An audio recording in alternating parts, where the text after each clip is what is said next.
Welcome back once again to the ASUS ROG Dreamleague. We have one more game on stream air for you today, and it's going to be, again, Complexity taking on Sneaky Nick's Assassins. It's 1-1, Wagga. It's 1-1. Anyone's game at this point. We've seen Spirit Breaker. We've seen Spirit Breaker. We've seen Double Battle Fury, MKB Ember. Yes. Pugna with Aghanims, healing his own team, giving them mana.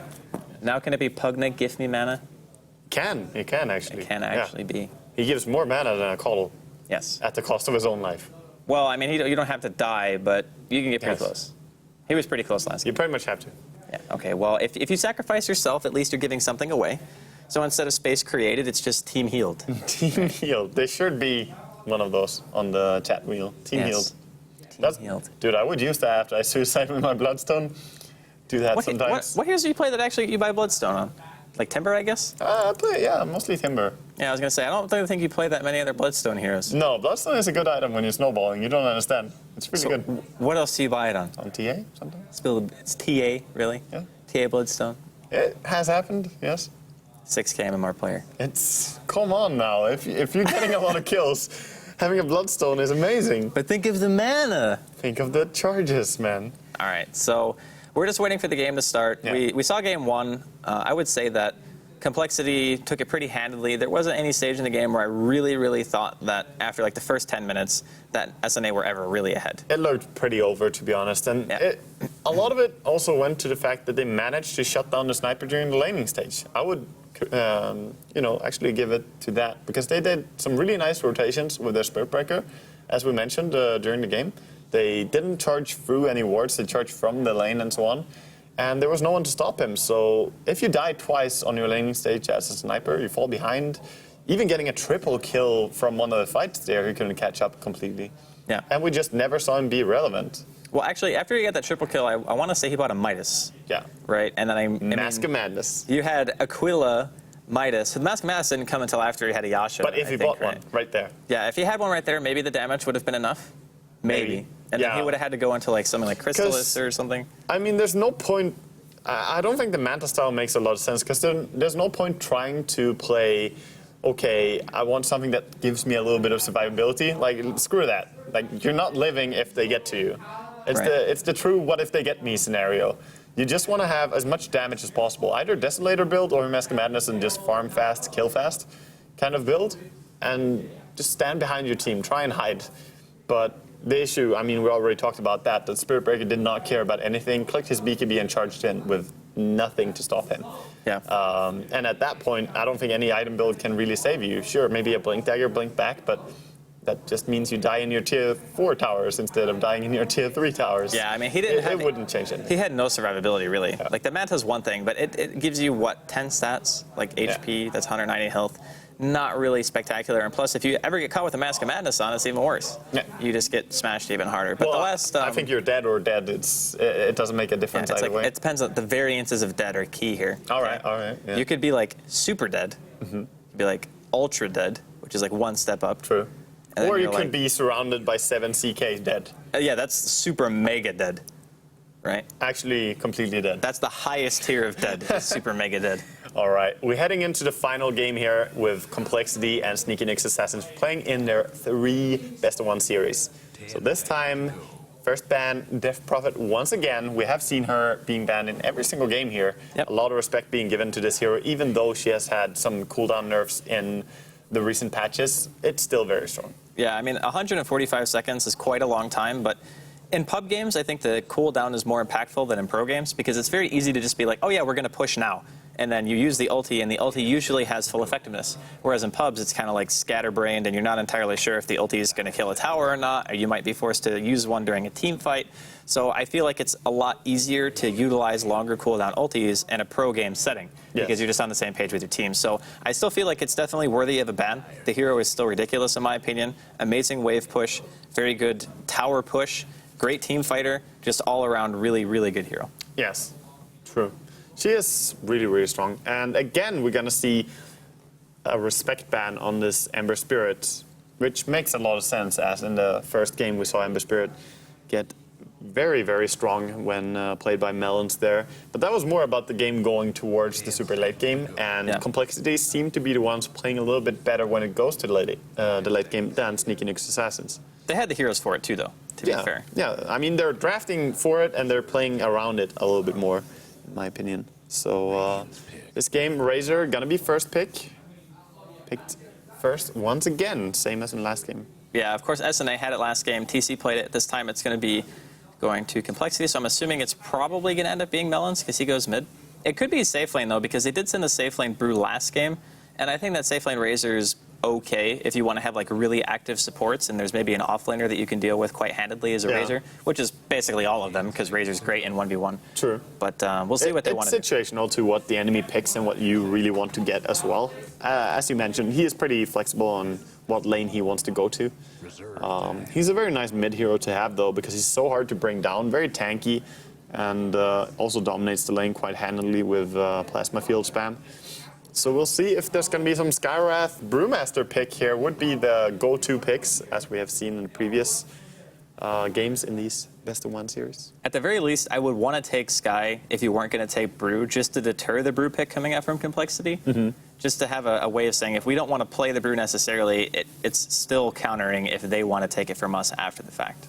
And do I you feel really pick, or do you really give away Brewmaster Razor, though? I think the two of them work so well together. It's kind we're going to see here in a second. Scary. Yeah, they pick one. Normally, you pick both your heroes really fast in succession. Wow. But they gotta go for They don't take either. the IX Mike Spirit Breaker rated first pick. So are they just going to go with the Treant again, I guess, if they get to the next phase and it's not banned out? Because right now, Complexity, what they could do, if they pick Brew, the Treant pick, in my opinion, actually becomes better. Because we saw how well it did against the Brew split in the last game when they were fighting into the tier 1. Yes. So, I mean, it actually increases the value of the hero if the Brew is picked now. Yeah, but maybe they could pick it now. But I also think picking Spirit Breaker second pick like this, I will give credit that Spirit Breaker worked out amazingly in last game. Yep. It was also the best type of game to have a Spirit Breaker, where the enemy has a carry sniper trying to stay behind the enemy lines. If you just ever get a BKB on your Spirit Breaker, you can close distance. And this game, I think they can adapt their picks so much towards it. Already doing nicely here with an Enigma, because Midnight Pulse is really good against Spirit Breaker. He closes distance so much, and Midnight Pulse deals tremendous amount of damage. Also, the stun completely wrecks him. Yeah, it's true. Well, that stun wrecks everyone. Malefice is like one of the strongest stuns in the game, especially when leveled up. So this is the first game that Enigma has not been banned in the first 4, and he actually makes it through. So Complexity going to be taking him. A bit of a greedy hero. You can see it in 1v1 situations, but more often than not, you see it as the jungler who gets like the 5-minute level 7 mech combo, and then you just go into a lane, kill towers, and suddenly the Spirit Breaker is kind of not just weak because of the Midnight Pulse, but weak because early mech on a hero like Enigma also lets the Razor build into maybe a BKB or a faster Aghanims or whatever he feels he needs to go. Yeah. And the 5-man that you have is suddenly insanely strong at a very early point. True. That is what it contributes. And they also ban out the Treant Protector this time, so Spirit Breaker not going to be as tanky when he charges in. Yep. And the thing is that Complexity still have 3 picks to go with. They can just customize their lineup knowing that the enemy has this Spirit Breaker. Of course, the game is not all about him, but if you shut down one hero who is so gimmicky in its play, like he charges in. We saw some fights where he charged in and just got caught and died immediately, and then they just had to back out. Like Sneaky Nyx Assassin could not follow up if the Spirit Breaker failed. Right. So I'm curious to see how this is going to work out for them. The Ogre is also being banned out here, so removing some of the tanky supports from Sneaky Nyx. And they actually take out the puck as well. And wow, SNA are going to take this sniper this time. So after Sniper picking the against Razor hero twice. that you know counters quite well, I mean, taking it isn't such a bad idea if you think about it, because again, Sniper is going to be quite far away. The only distance closer right now is Enigma, and that's only if he has Blink. You assume that Enigma is going to be going mech to allow the Razor to itemize more freely. Sniper is also amazing against Enigma in every single way. Shrapnel to cancel Blink Dagger. You also have your ulti, which can cancel the Black Hole, even through BKB, I believe. But then you also have the fact that you stand so far away, and your team is not necessarily close to you. So it's very hard to get a good Black Hole off in games where you're playing against Sniper. If I were Complexity here, I would really think about picking Clock, like, right now. Because Limp played a really solid Clock last game. Looks like the choice is actually going to be Venge, which is great to disjoint the combo with a Spirit Breaker. I really like it. Yeah, it's really nice to stop him from just being able to isolate one hero and kill it straight up. So I do like that as well. They can probably get their hands on the clock still if they really wanted to, and the Necro is going to be the next choice coming out from SNA. So maybe it will end up seeing like a Necro Razor 1v1, or maybe they'll put it against a sniper like we saw last game with Complexity doing that 1v1 as well. Yeah, I'm curious about this Necro pick. I will see if it works out, but Spirit Breaker, in theory, along with Necro, could be really nice, because you can target down on one enemy fairly hard. Yeah. But the problem is the Complexity picked a hero that I really was hoping and expecting them to pick, which is the Vengeful, because we talked about it even earlier on, having some nicer hero against Spirit Breaker like the Vengeful, to disjoint the stun easily, and also works out amazingly against a sniper. If you can ever swap him into your team, I mean, sniper dies. Yeah, more or less. I think the one thing, though, that's kind of concerning for me for SNA is that both of their mids right now, if they send the sniper extremely gankable, like a Smoke, a Vengeful Spirit, then like even Razor, that hero will almost die. Same thing with Necro. But I still feel like the sniper would be the safer choice to put mid, because he's often in a less precarious position in lane due to the fact that he's normally going to go like 4-1-4, which means your max take aim lets you sit very far away. Yes, I think that sniper should be the one they send mid and just free farm the Necro. That would make more sense to me, because Necro mid, the problem is what happens if you don't get farm. The problem for Necro is that he has a harder time catching up and doing what he's supposed to do, which is secure the mid game. Whereas Sniper, sure, if you don't get farmed that early on, you can still keep going and try to catch up towards the late game, as long as you have someone else to make that space for you. Yeah. Which in this case is supposed to be Necro. But if Necro crumbles early on, I don't think that you have an easy time turning around. Tidehunter being picked here by Complexity. So you have Tide and Enigma. The cooldowns are long, but the ults are massive. Yeah, and this is a team that you really don't want to charge, to be honest. God, like, you're no. charging into Magic Missile, potentially Black Hole, Ravage, And who do Static you charge? Link. More importantly, like, Yeah. which is your target? So far, there's no target that you really want to go on. I mean, sure, you have Vengeful, I guess, is a pretty squishy target to go on, but there's no one really that you want to go on as a high-value kill. You don't charge into a Razor and kill him. Yeah, this is kind of why I really favor the ambiguity of picking heroes like Razor and a support really early on in the draft, because when you show a Spirit Breaker kind of early, this is almost what you said earlier, is like, it becomes very easy for the opponent to pick around that one hero that changes the dynamic of how your team is supposed to work. Where last game, the Spirit Breaker was the dynamic of letting you actually catch the one threat in the back, Yes. and being able to deal with it like by himself. It's like, okay, great, that hero works awesome in that situation, but it was a third or a fourth pick, I want to say. Yeah, and in it the was second also game. a situational pick to the enemy having a draft where it looked really good to go for a Spirit Breaker. Now it's more like, haha, we killed you once with it, we're gonna kill you again with it. But, you know, we'll see if that actually works. They could be trying to bait out specific hero picks, but I wouldn't want to bait out this. This looks really hard to fight, honestly. Yeah. And it looks like SNA's answer to the mass team fight coming out from Complexity is just going to be to pick a Silencer, which I think is a fantastic choice, because in this game, the Silencer should be able to hold his ulti for Black Hole almost every fight. Because just a Ravage, sure, it's still a really strong team fight utility, but if you can stop the chain of Ravage into Black Hole, then suddenly you're negating like a gigantic combo that Complexity otherwise would be able to put together. And likewise, if your Spirit Breaker charges and you want to be able to kill a target that right then and there, you can still global. Yeah, so Silencer works really well, I agree. Especially the part that you said there as well about being able to charge in and silence aggressively at some points, if you have the fight going that way for you. But in high ground defenses, theoretically for Sneak and Nyx Assassins, if they're standing on their high ground and defending, then it's very easy to just keep the Sniper and Silencer really far back and saying, how are you going to kill us? But the Brewmaster, Complexity are just going all out about having the biggest team fight ever. I don't think I've seen a team with so much emphasis on team fight. This is the battle team. Yeah. I mean, this is Team Ult, actually. This is Team Ult. Click R, win Dota. It's really strong, to be honest. And normally you look at teams like this and you think that they give up something in the laning phase, which I guess for Complexity would be anytime you have an AFK jungler, your team is considered greedy by nature because you're down one support, more or less. But it all depends on how Nyx want to lane this. Do they want to try to go for a punish, or are they just going to do the standard off-lane Spirit Breaker that they did last game and just rely on the fact that the Global Silencer is supposed to be the de facto answer to this mass team fight that Complexity has put together? I don't know if Silencer is enough against so many big ultis though. Sure, you can try and time it against Black Hole and cancel it, or even stop it before it goes out, but you really have to cancel a black hole. And then you can't stop the Brewmaster so much. And what if Brew jumps in first, you want to stop him from splitting, and then there's more. There's just an endless wave of big ults coming your way. So I don't think you can really put all the pressure on Silencer to win these fights. You really need to get good Necro ultis and dealing damage and killing one hero fast. Yeah. Works pretty well against a lineup with Tide though. To go for Necro, he's one of the heroes that can actually focus a Tide Hunter. Yeah, that's true. Your ulti. And the thing is, like, we saw a combo the other day. I think Cloud9 actually picked it. They had Shadow Demon Necro, and it was insane how much damage the Reaper Scythe did in that game. Like, if you get Soul Catcher, you're just a goner. But, I mean, having Assassinate... You die from like 60%, I believe, if you... Yeah. Even maybe 55, but yeah.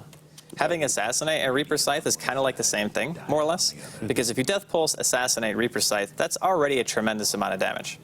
And if the hero is being charged and SNA are able to line up their abilities properly, should be quite easy for them actually to get a kill. And this is a bit strange to me. Brax? Oh, you mean who plays who? Or No. I mean in the off lane is like, instead of having the Silencer here, which I think is much easier to shut down heroes with, they're putting the Silencer in the safe lane against the Tide, who can remove Curse pretty reliably. And against a Razor, this lane is not really going to be doing too well.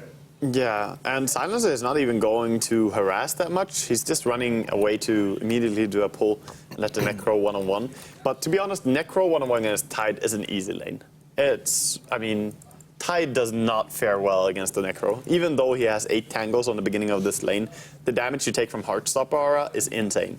Yeah, even with the Tango healing him right now, he's barely gaining health. Yeah. He's almost losing it even with the Tango on. So I don't think Limp's going to be having a fantastic time. And I wouldn't be too opposed to Fluff going top. The only issue with that is that he needs experience. And if anything, they would have to switch Lust and Fluff in terms of what lanes they were actually in. So I think that Moon is going to be having a pretty okay time.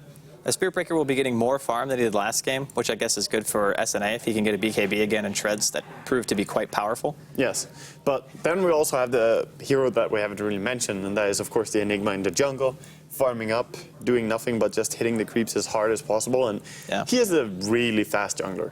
It is crazy how much items he can stack up. So Nyx have no way to really punish the Enigma, I feel. And they even have a good ward by complexity on the rune spot. So anyone trying to go into their jungle is going to be spotted out easily. And then, of course, finally, we have the mid lane where the Brewmaster is farming up against the Sniper.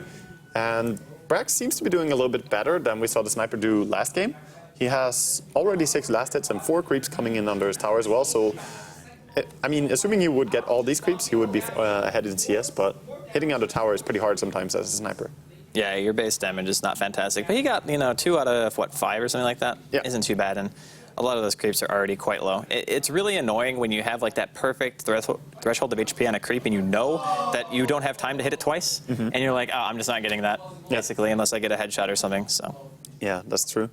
So top lane now sees some aggressive play by AXMAC, just trying to disjoint this pull here, not allowing any pull through by Bloody 9, which is very important. You don't want the enemy to get the max out of it. Wouldn't even have mattered that much because Moon Meander is farming under his tower for a very long time here as the creeps are just chasing him.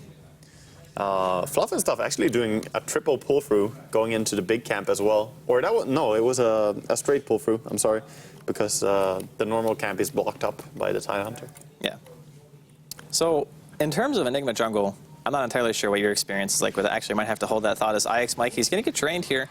The cask bounces to Moon Meander twice, so it should be able to break the link. Yeah. Not going to see any kills, but he went for the immediate Soul Ring. Do you think this is like the de facto, you always go Soul Ring, or sometimes do you want to skip it for an even faster mech? I go different build. I go for Basilius when I jungle Enigma, and just go a few clarities along with Basilius, and then really fast go into Roshan and just kill it. Okay. Like, you can kill Roshan even level 5, at level 5, yeah. You can kill it on level 3 as well, it just takes longer time. I mean, you finish Roshan faster, but it's a little bit more risky and takes very long time. Also, if you mess up your micro even once during the Roche pit there, you will mess, the entire Roshan attempt is wasted. So either way, we will see if he's going to try and sneak Roshan at all in this game, and even more importantly, if Nyx Assassin are going to check Roshan at all during this early game, because it's definitely a power that some people don't even abuse on this hero. Yeah. I mean, people used to do like the early medallion rushing, and they would do it like that, but they would wait until level 7 to do it, which I think is a little more noticeable. But since, again, it's a jungler, you don't really think about him moving out that much. Yeah. He might be smoking towards the Roche pit with it. And you would never do it without using a smoke still. He could also smoke mid and get a free kill at level 6. I mean, it's okay, I think, to get 6, immediately use your black hole for a solo kill. And considering the fact that there hasn't been no first blood so far, he could just go for that. Yeah. Just go for the first blood gank. That could have been more important even than Roshan. And this sniper right now is 23 and 11 against 15 and 1, so starting to win his lane very nicely against the Brewmaster. I'm impressed. I mean, to be honest, this is the hero that actually should punish Brew the most, because if most of the time you won't be able to get in range to Haze if he's playing it well. Yeah. And your tower is And even if consistently you going to be do, getting headshot harassed. doesn't care about haste. Headshot goes through. If it procs, you will still attack. You cannot miss those headshot procs. All right, well, here's the smoke. They do have the black hole. They're going for a sniper, yeah, for sure. It's going to be a kill, most likely, unless Brax has some next-level game sense here.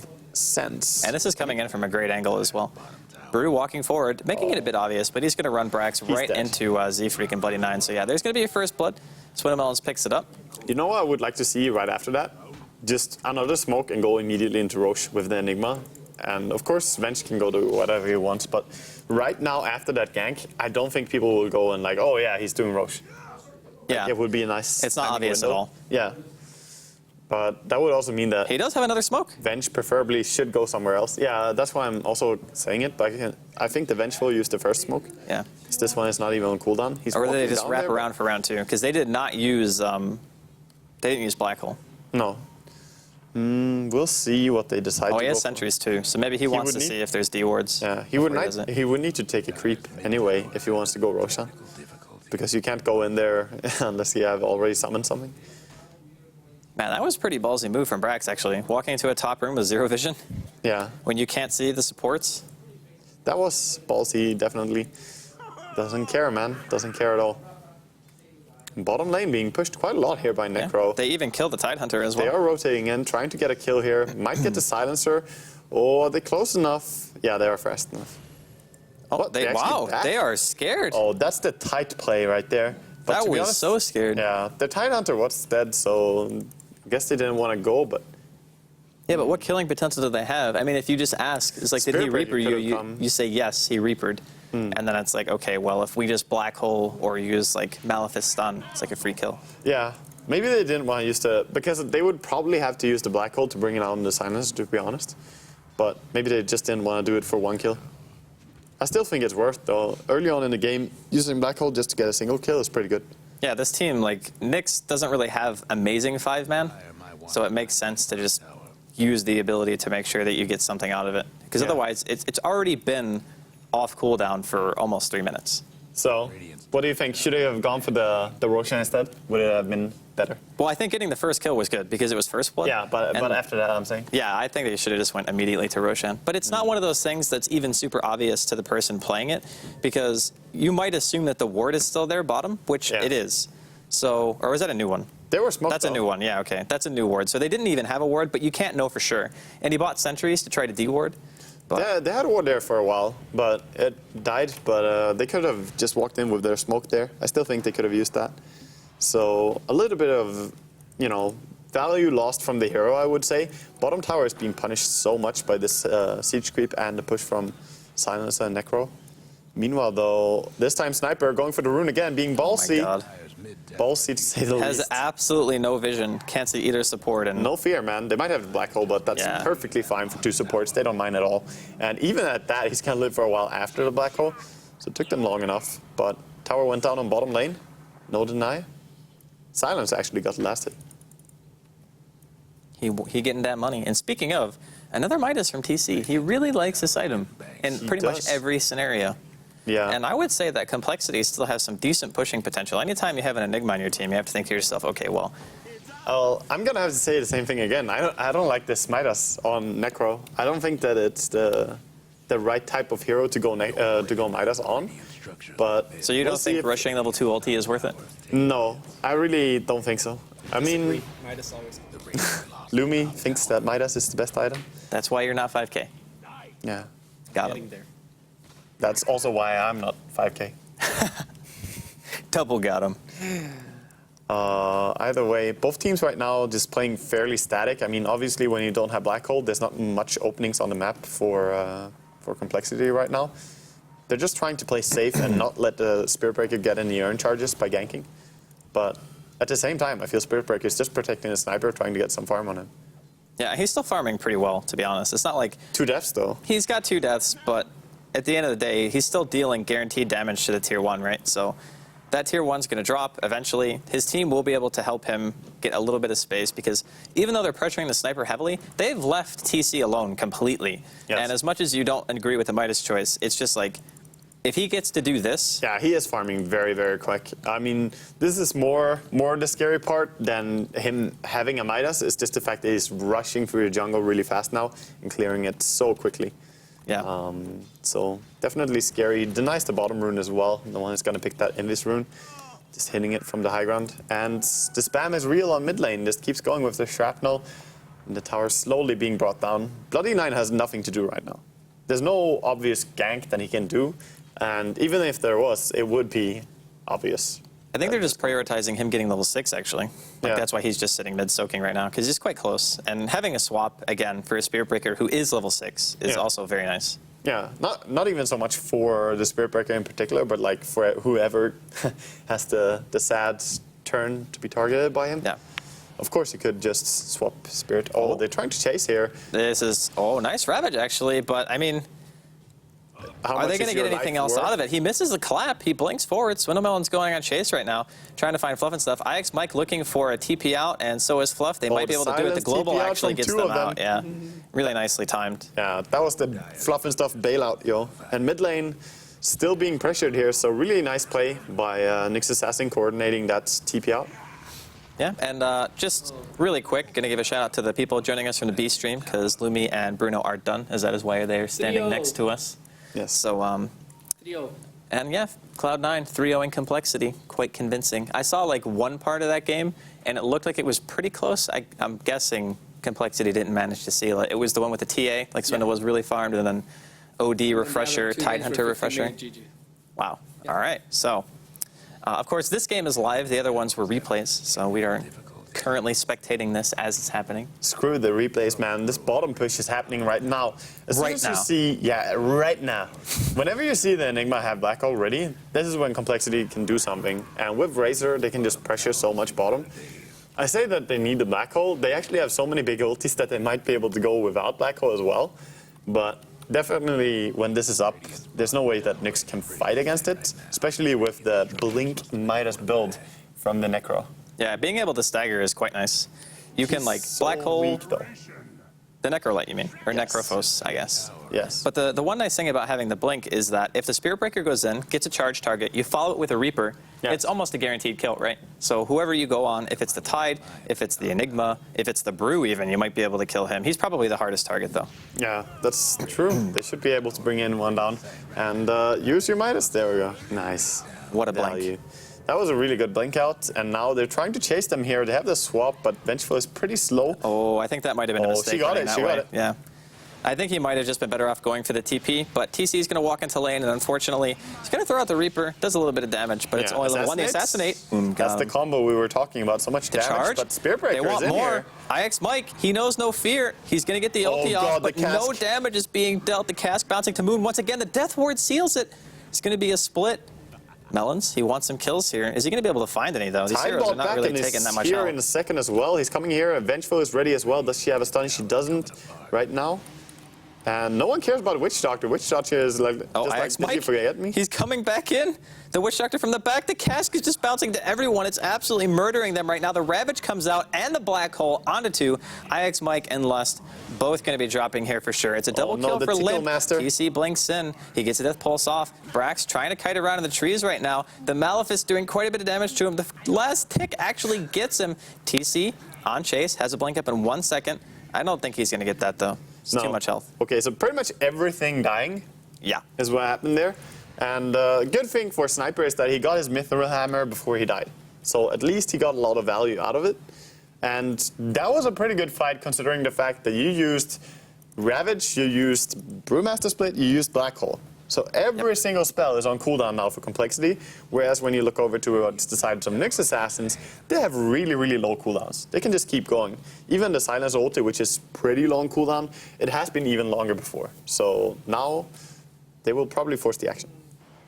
Oh, Moon Meander gets a nice swap out, but actually gets the Spirit Breaker ulti still on him. The cask, long distance. Are they going to be able to finish him here? The mech, actually, an IX Spike going to be dropping again. It's actually 5 heroes mid from complexity. TC, though, with the Blink Dagger and the Reaper's Scythe, he's got the Sadist going. Can his team actually back him up here? Fluff has no mana to speak of. Lust, he's coming back in. TC actually blinks in between the two heroes. The Coconut, it's doing so much.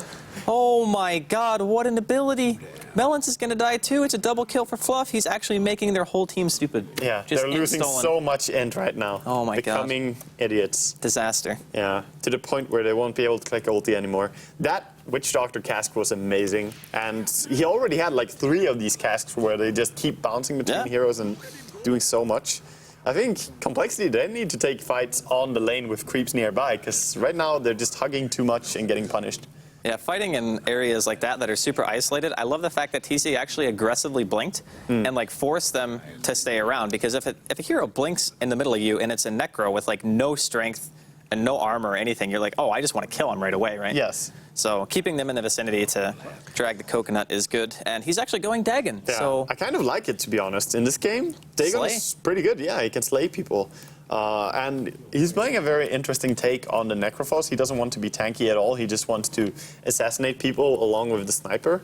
And it's working out fairly well, to be honest. He has played really well in the team fights. Well, if you take out one of the big ultis, right, because of the Blink, Dagon, ulti, Necro, yes, and then you global silence the second one, what other ultis are you going to be able to throw out, you know? Exactly. I mean, you're starting the fight 4v5, essentially, assuming the Assassinate and the Necro combo is enough to get a kill. Yeah. And then the Global can stop the Black Hole. So if you want to focus the Tide of the Brew, those are both perfectly viable targets. And you can leave the Enigma alive, because you know that Global is always very easy to execute against that skill.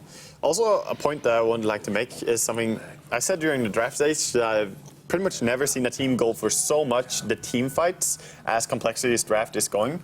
I mean, having Brew, Tide, Razor, and Enigma is crazy. And I say that meaning going this much for team fight is usually hurting your team. Like, picking too much of the good stuff normally leaves you in a weird spot where it's all that you can do, and you lack on your other skills. Like, you can't split push enough, you can't farm enough, you don't have a reliable late game, you find too many weaknesses in your draft. But they have a fairly balanced draft, even with this kind of all ulti playstyle. But they are still forced to go for these 5-man rotations. Well, we'll see if they can execute here on the side of SNA, because I feel like their way of playing it is a little bit harder, other than hitting like, all right, everybody hit their R buttons, let's go. Yes. You know? So we'll see if they can execute Spirit properly. Breaker killing the courier with his ulti. Oh, Nether man, striking it. Yeah. That middle lane ward paying dividends. Yep. He went in with the Spirit Breaker ulti. It's really nice. I like the fact that Courier can die to so many things now. Yeah. Screw the Courier. Even Psyblades kill it now. Courier is a dick. Amazing. Yeah. At least the enemy Courier. That's true. I get pissed when my Courier gets sniped, though. I played a game yesterday where there were like 3 Courier kills on each team in the first like 20 minutes of the game. It's like no one actually had a Courier ever. Dear God. Some casual harass here by Silencer, just walking in behind the enemy and throwing out his curse along with the last word. Yeah. Just I mean, this is kind of off. Complexity's time, because I mean, they have the Aegis. So if they want to try to make something happen, I think this is the most fortuitous moment for them. But they don't have Aghanims on Razor, so they can't force it that much. It's more like run up and hit the tower for a while, but they don't have amazing push. They have big ultis if someone comes to contest them, but just the shrapnel kind of delaying them. This is taking forever, Draskel. It is actually taking forever. It's just a tower, damn it. And in the meantime, it's like TC still maintaining a ridiculous level of farm. He has enough for a Dagon too if he wants to buy it. I mean, if you're going this route, I feel like going for the full Dagon build is probably acceptable, because the BKBs in the side of Complexity are likely to not come out for some time. Oh yeah. I mean, Brewmaster's not going to have a BKB for quite a while right now. Oh, Moon. Taking some damage here. Yeah. He's going to have to get swapped out. They do get the tier 2. Wow, nice mech timing, actually. Would have died to that Assassinate had it not been for Z-Freak. Yeah, very nice saves there with the mech and the swap as well. But, I mean, sure you got that tower, but I'm not even sure if that was a win, because there was so much farming going on the side of Nyx. This time, Ike's Mike, by the way, going for a mech build himself on his Spirit Breaker. Yeah. Realizing that Spirit Breaker has very low mana cost actually. So gonna use this. Well, to be honest, switching, he does not have enough mana to use a mech and both of his skills, does he? Yeah, it's tread switch. 225. Yeah, if he goes to Easy. int. Yeah. But Easy. that's how he does it. Oh, come on. He got that. That's true. He got that. You I don't know. trust It's high level. It's more than you expect. No, nice to know your expectancy here from the American fellows. Well, I love IX Mike. Melons, he's going to get caught with an ulti here. He still has split off cooldown. I don't know who catches who, though. I'm not entirely sure what's happening here. He has a haste rune. It's the weirdest. He's going to get assassinated. Now he's going to be forced to pop the haste rune away. So IX Mike just madly throwing all his spells without really doing anything with it. I mean, now sure, you he dealt some might damage, die. but yeah. Or no, Brax is dead. How are you going to help your team TP now? away. Should get boulder tossed here. Yep, dead. Boulder and yeah. I don't understand They really wasted what's global going for on. that? Huh? They wasted global. But when? Just now. They global and it hit the earth pandas, or the fire spirit, whatever the heck it's called. That was a weird timing. If Not he did great. it correctly, if he did it at the right time, he could have stopped the boulder toss as well. But he must have missed the timing. Yeah, well, there's a short invulnerability timer, I think, right, when you split. So you have to do it like a little bit after the split actually goes off. Yeah, when the pandas exist. Yeah. True. You can't silence them before they're there. Sad story. Sad Anyway, story. bottom is now being pushed as a punishment to Sniper dying, but mid is also being the trade for Nyx. So they are going for the full Aghanims here on Necro. Nice. No buyback. No buyback. That's pretty key, I think, if you go for this build, because you want to keep the enemy away after you single target them. So Brewmaster doesn't have split, but Tide Ravage is there, and Black Hole is also here. All right, the charge is real. They want to try to go on this. IX Mike actually cancels his ulti onto Moon. He still has an Aegis, so if he dies once, he'll have a second life. There is no split, though. Important to keep in mind. Melons, he's going to eat the Nether Strike here. That's Aegis burned. Razor going to be repopping here shortly. They're going for the tower. Are they going to be able to kill him 2 times? The swap out from Bloody Nine, the Reaper Scythe, and the Black the Hole Midnight actually hits on Pulse. 2. They're going to be able to Hurts. take out TC, no problem. He does not have buyback, neither does IX Mike, but Melons, he's going to be dying inside of the base. They're walking past the Midnight Pulse to try to get something else, but I think just defending the base is enough, and they make the call to just retreat instead. The tier 3 is still quite low. Complexity really want this. Even the Shrapnel is doing some serious God, work. Razor. Brax, he's actually going to get the kill on Moon. He doesn't even have mana to assassinate, but he kills him anyway. The tower does not get denied, but they defend the racks. Yeah. I mean, that's a little bit too greedy going back in there with so low HP to try and deal, a little bit of damage. It's not like he went back to really get racks or anything like that. Sure, you remove the tier 3 tower. Doesn't matter that much, to be honest. And dying towards the sniper is a lot of gold to give away when Yeah. you're Razor. And that's an Aegis push, by the way. Yes. With Moon having the Aegis, you'd figure that they would at least be able to force something a little bit bigger than that, maybe end up getting like the racks. They got ideally. a nice Black Hole and the kills were good, but there was Yeah. still so much damage going towards their team. A lot of that, though, is only because of the wasted global. Because I'm pretty sure Fluff, he didn't have it for the fight because it's up now. Yeah. So if he hadn't wasted his global, that Black Hole would have been worthless. Yeah, true.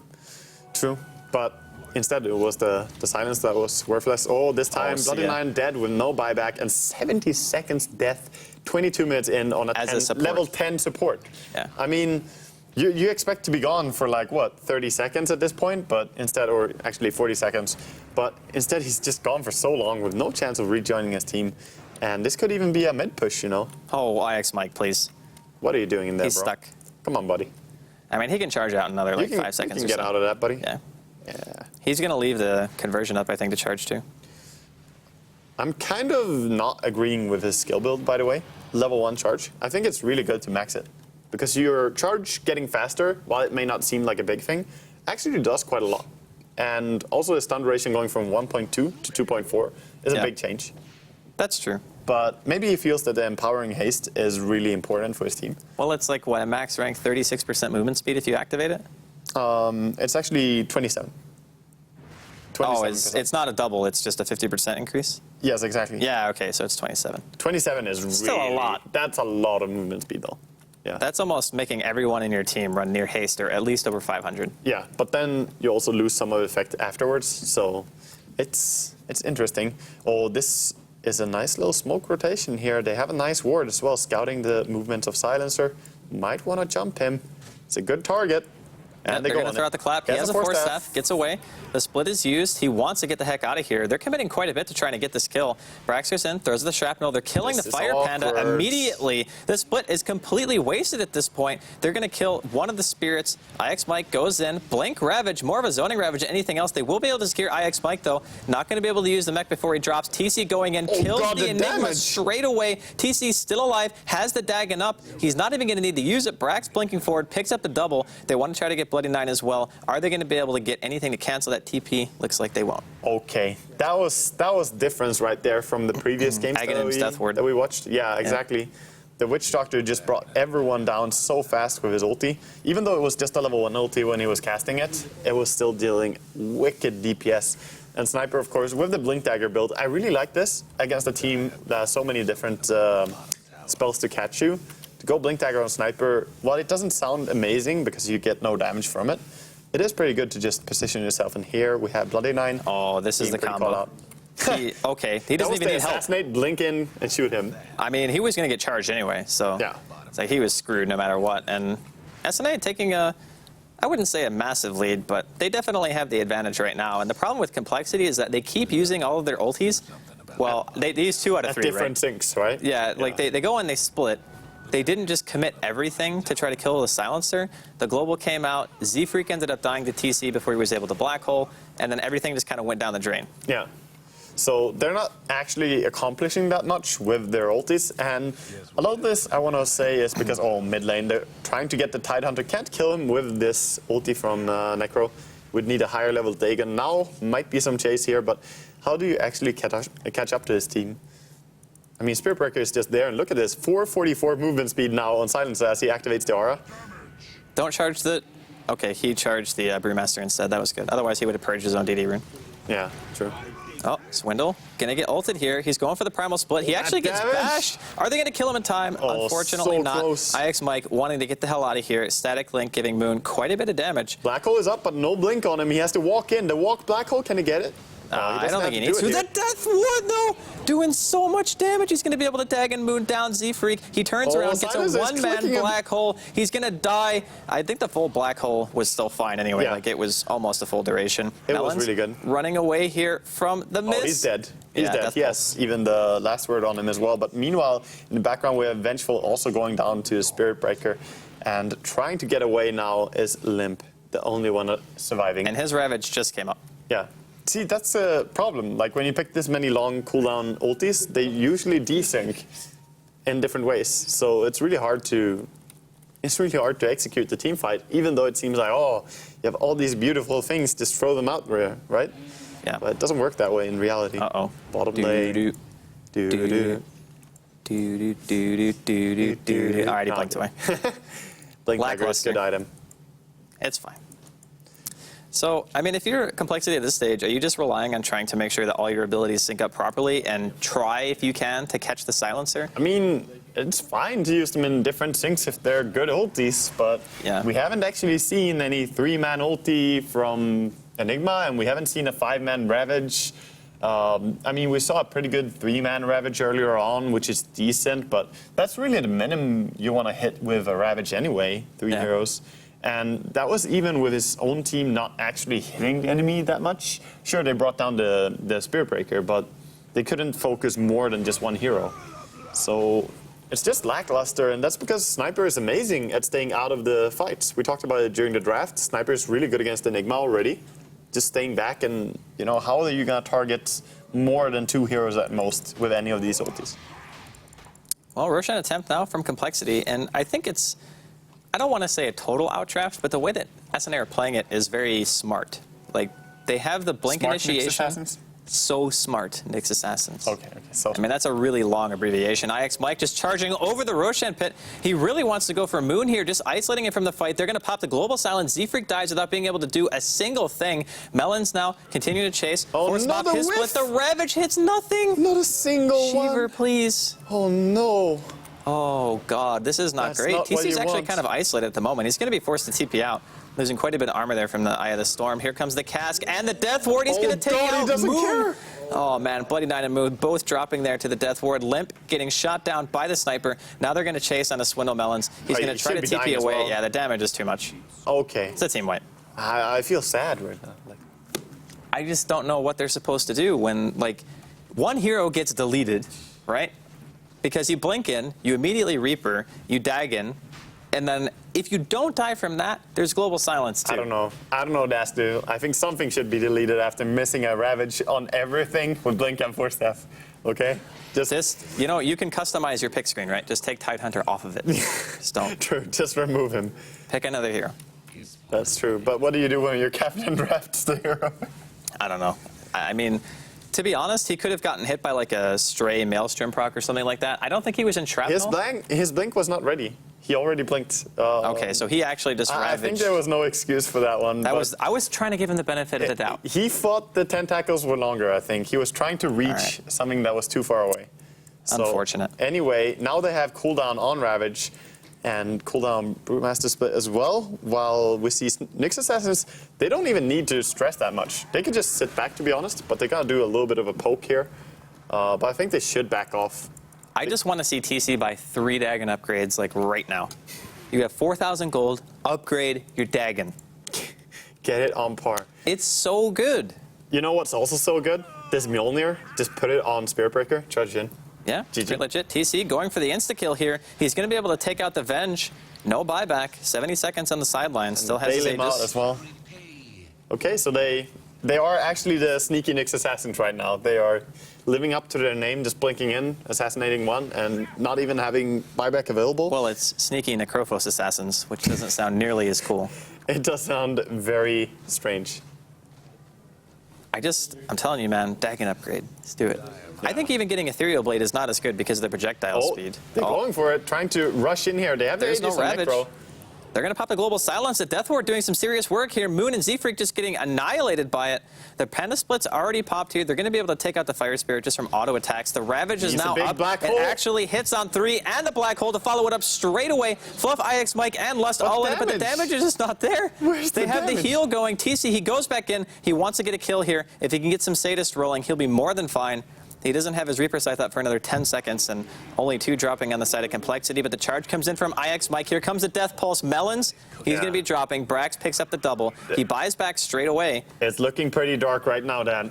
Like, they can just keep spamming the Death Pulse and earn charges and just stay pretty healed, and they've already baited out all the ultis. So. He has Reaper Scythe again. Yeah, they can go. They can go. They're playing very careful now. Don't want to overstep because they don't have the silence as well on their own end, but I think they can assassinate one more here.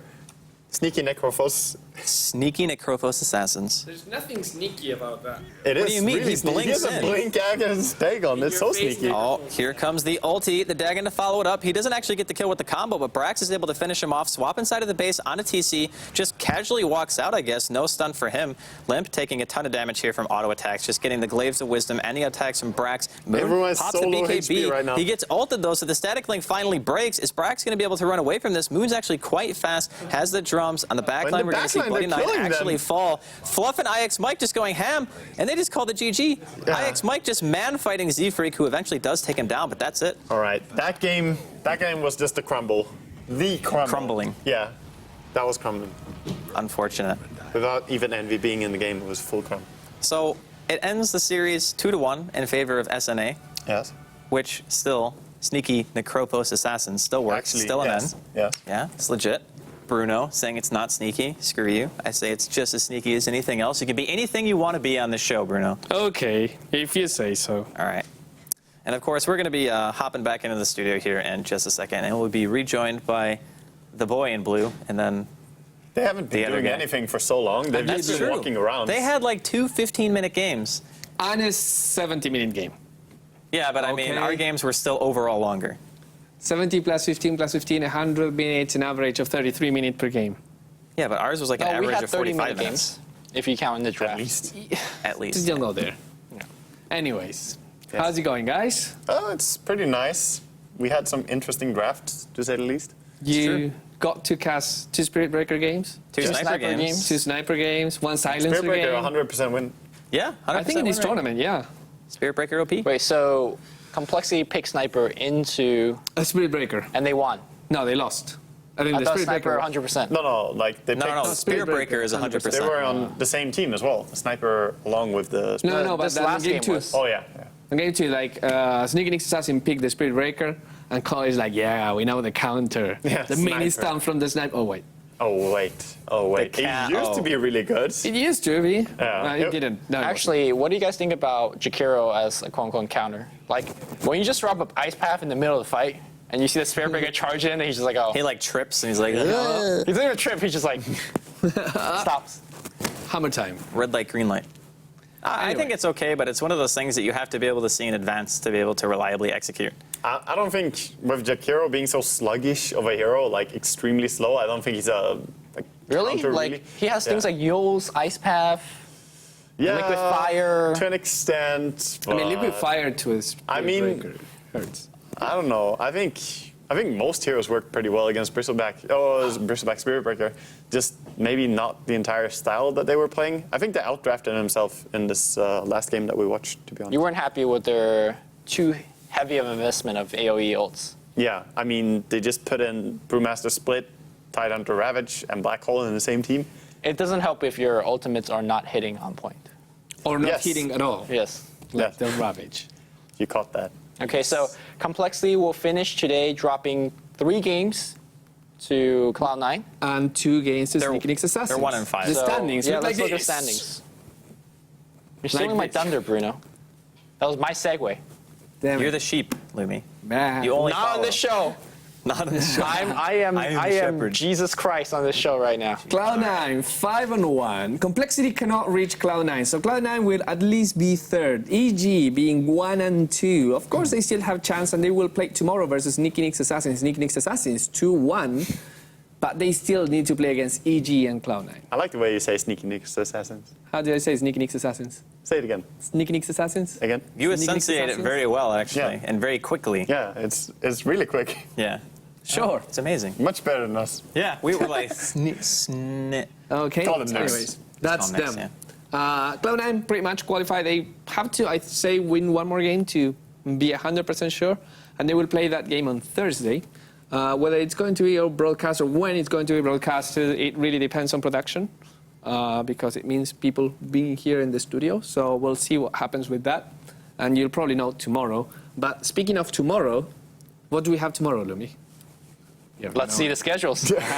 EG versus Sneaky Nick's Assassin, and of course Team Tinker versus 4AFC. So- Revisit of the, not revisit, Yeah. revisit of the Eurolist division. There was a reschedule from Team Tinker versus 4ASC. From the first day we played, they played 2 of the games and they couldn't play the third one. And that game got rescheduled to later. And then it got rescheduled again. So this is just one game. So this is just one best of one that is missing. Team Tinker won the other 2 from 4ASC. And that game is going to be broadcasted tomorrow from a replay. So if Tinker wins, they are through. If Tinker wins, they are through. And after that game, and it's not in the overlay because the overlay is insufficient to show 3 matches, at 20 CET, so immediately after that first game, there's going to be live Alliance versus Team Tinker. The Live? 2 games. Wow. Yeah, live. We have the technology. The 2 games that are missing, because Alliance had to postpone because of ISP problems. Okay. So Team Tinker will play versus Alliance. Team Tinker very comfortable, but 4ASC and Alliance kind of fighting for that last spot. And Alliance needs to win it all if they want to advance. All right. So interesting to see what will happen there. Yes. And that wraps up the Dreamleague for today. So any parting thoughts? It's late, and I'm hungry. I am hungry too. Are you hungry, Waga? I'm very hungry. I had breakfast. He was yelling at me for being hungry, and now he's He like, was hungry after like the first game. I mean, that was 1.5 hours after we played. Oh, after we were at McDonald's. you know what? I liked eating so much, I thought I would do it again. Let's eat again. We are after all this. very hungry. So will all with eat that, again. we will go home. Thank and you guys for hopefully you watching. guys will come back tomorrow and watch us. At the Dreamleague. Or just watch me.